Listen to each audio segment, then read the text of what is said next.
Hi everyone.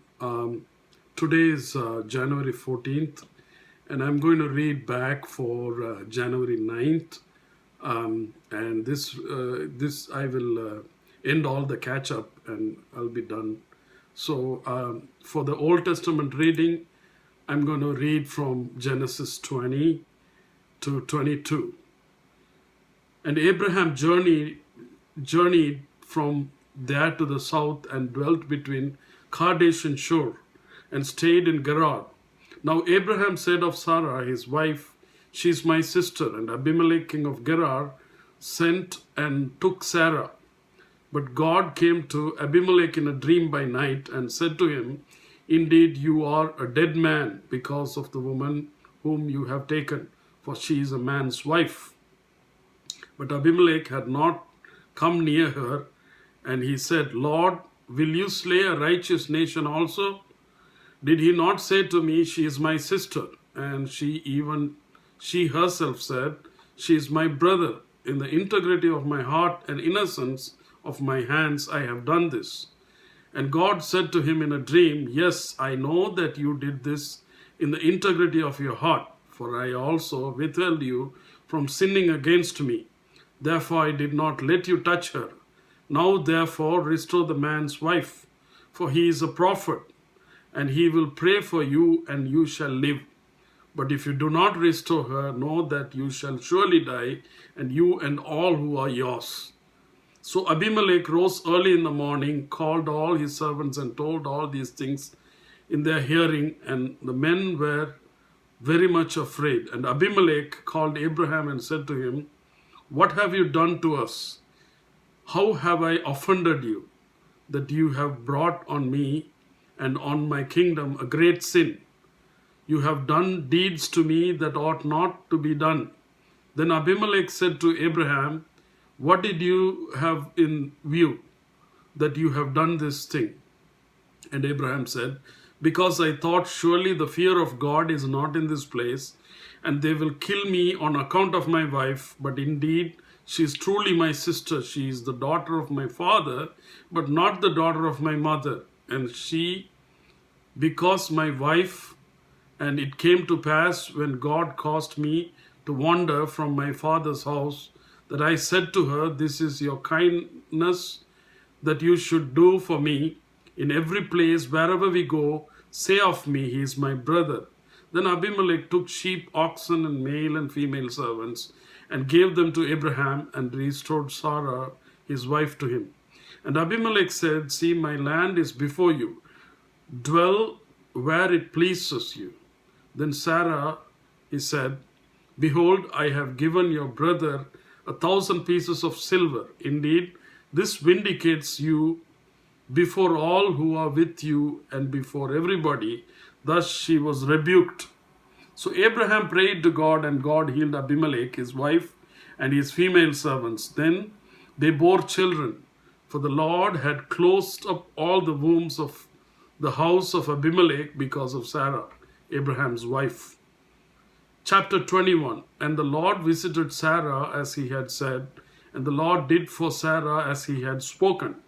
For Sarah conceived and bore Abraham son in his old age, at the set time of which God had spoken to him. And Abraham called the name of his son who was born to him, whom Sarah bore to him, Isaac.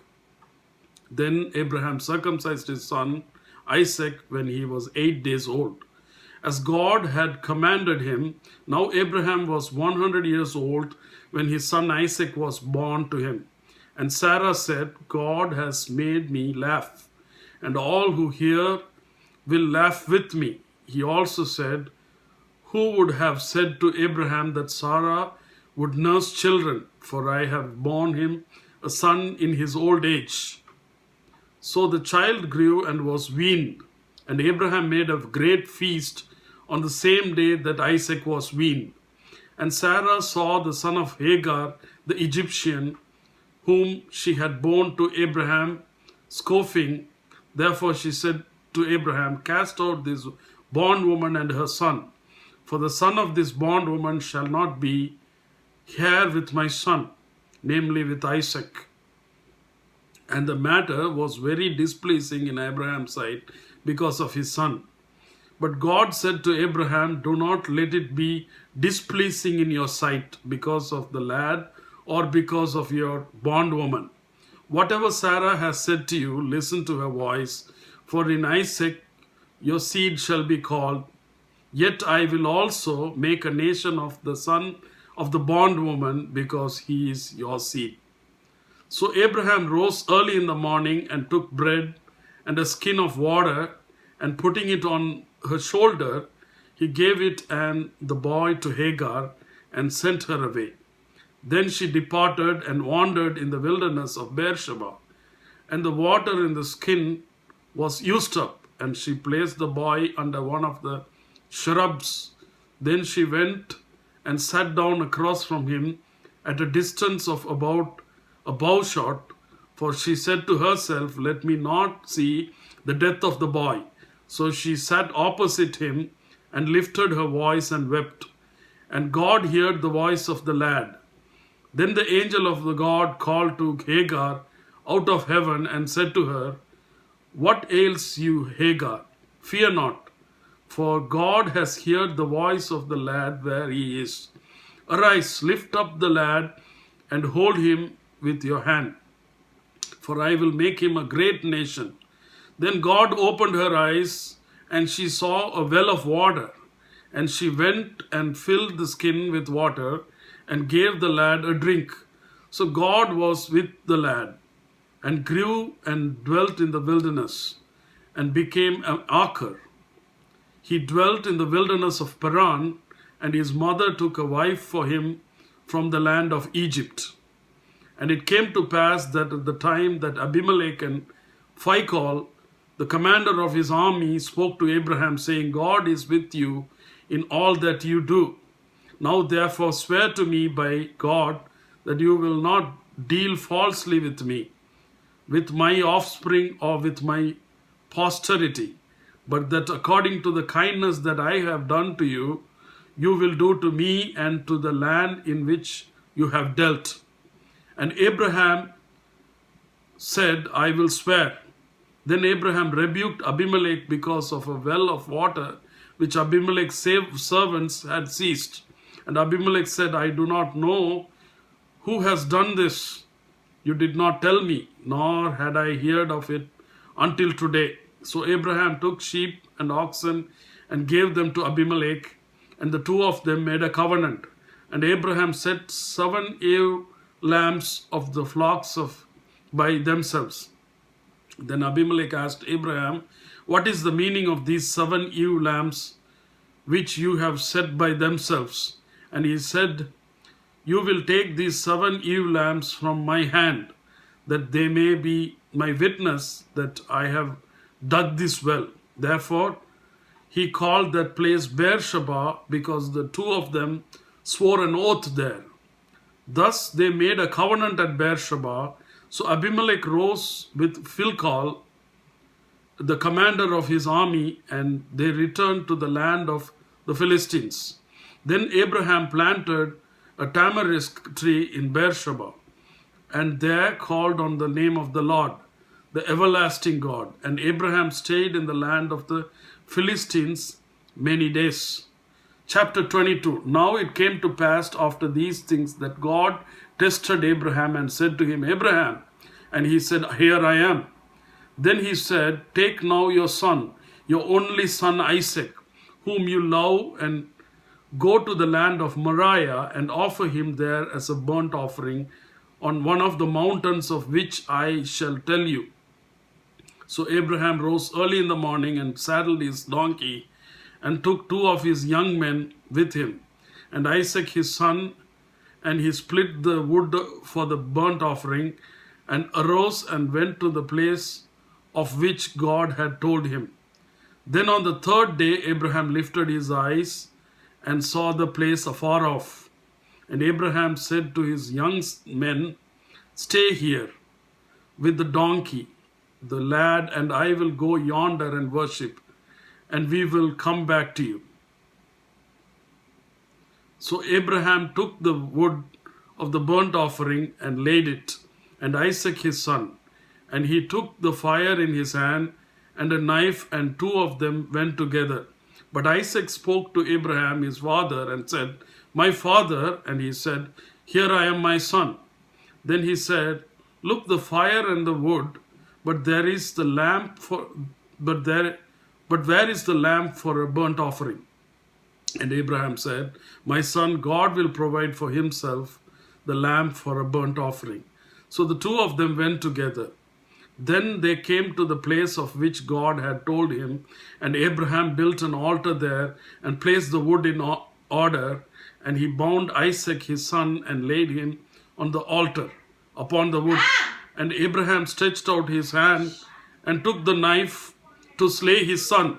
But the angel of the Lord called to him from the heaven and said, Abraham, Abraham. So he said, Here I am. And he said, Do not lay your hand on the lad or do anything to him. For now I know that you fear God, since you have not withheld your son, your only son, from me. Then Abraham lifted his eyes and looked, and there behind him was a ram caught in a thicket by its horns.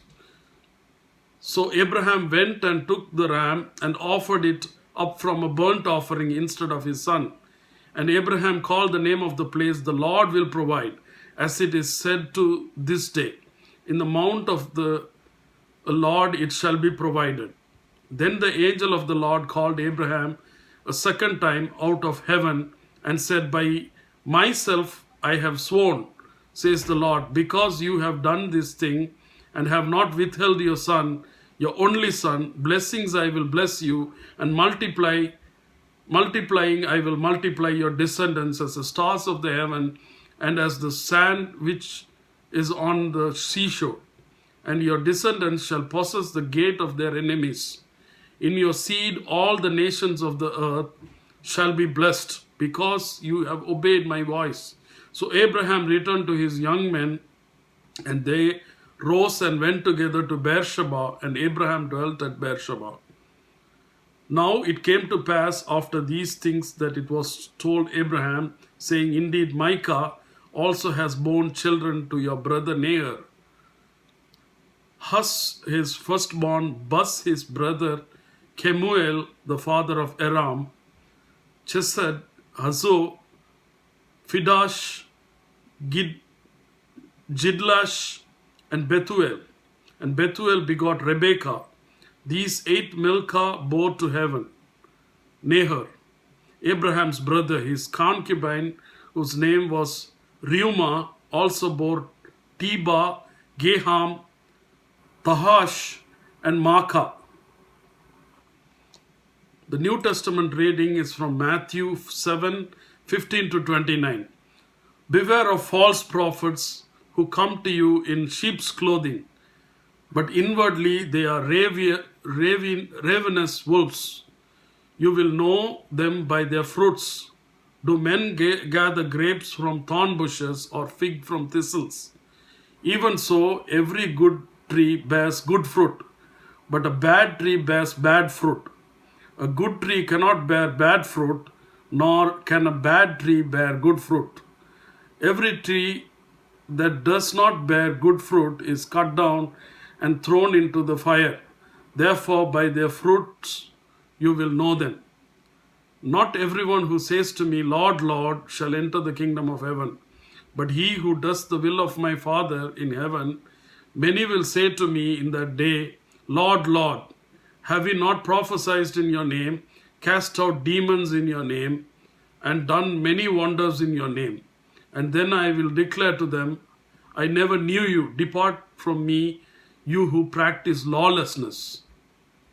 Therefore, whoever hears these saying of mine and does them, I will liken him to a wise man who built his house on the rock. And the rain descended, the floods came, and the winds blew and beat on that house, and it did not fall, for it was founded on the rock. But everyone who hears these saying of mine and does not do them will be like a foolish man who builds his house on the sand. And the rain descended, The floods came and the winds blew and beat on that house, and it fell, and great was its fall. And so it was when Jesus had ended these sayings that the people were astonished at his teaching. For he taught them as one having authority and not as the scribes. The next reading from Psalms is from Psalms 9, 1 to 12. I will praise you, O Lord, with my whole heart. I will tell of you your marvelous works. I will be glad and rejoice in you. I will sing praise to your name, O Most High. When my enemies turn back, they shall fall and perish at your presence. For you have maintained my right and my cause. You sat on the throne judging in righteousness. You have rebuked the nations. You have destroyed the wicked. You have blotted out their names forever and ever. O enemy, destructions are finished forever. And you have destroyed cities, even their memory has perished. But the Lord shall endure forever. He has prepared his throne for judgment. He shall judge the world in righteousness. And he shall administer judgment for the people in uprightness. The Lord also will be a refuge for the oppressed, a refuge in times of trouble. And those who know your name will put their trust in you. For you, Lord, have not forsaken those who seek you. Sing praises to the Lord who dwells in Zion. Declare his deeds among the people. When he avenges blood, he remembers them.